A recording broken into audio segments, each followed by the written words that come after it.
Describe India in just 2 words, you say? Sensory overload. An explosion of sights and smells and sounds the Western mind would struggle to comprehend.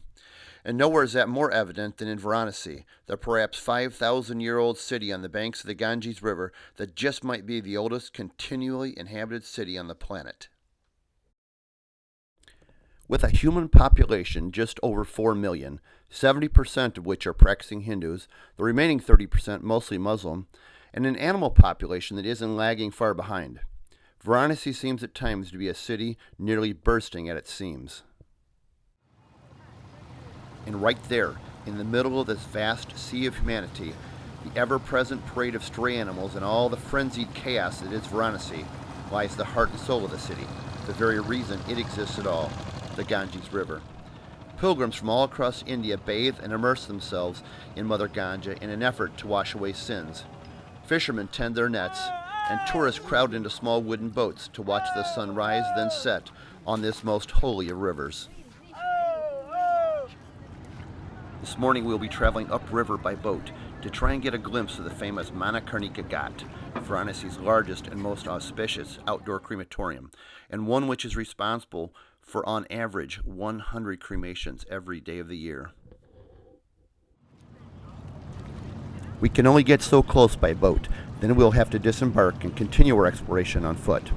Unlike in our Western culture, where there can be days or even a week between a loved one's passing and the subsequent funeral, in Varanasi a funeral is measured in hours. Once a call has been made to the crematorium, the deceased is ceremoniously covered with brightly colored garments and then driven by automobile to the outskirts of the old city, where the pallbearers must now carry the deceased on their shoulders through the labyrinth of narrow, winding streets and alleys, eventually arriving at the crematorium on the river's edge, as the chants of "The name of the Lord Ram is truth" fills the still air.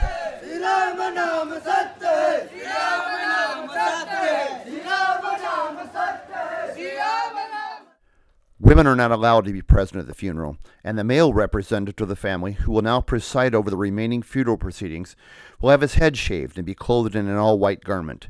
Incense, aromatic powders, and sandalwood are now procured.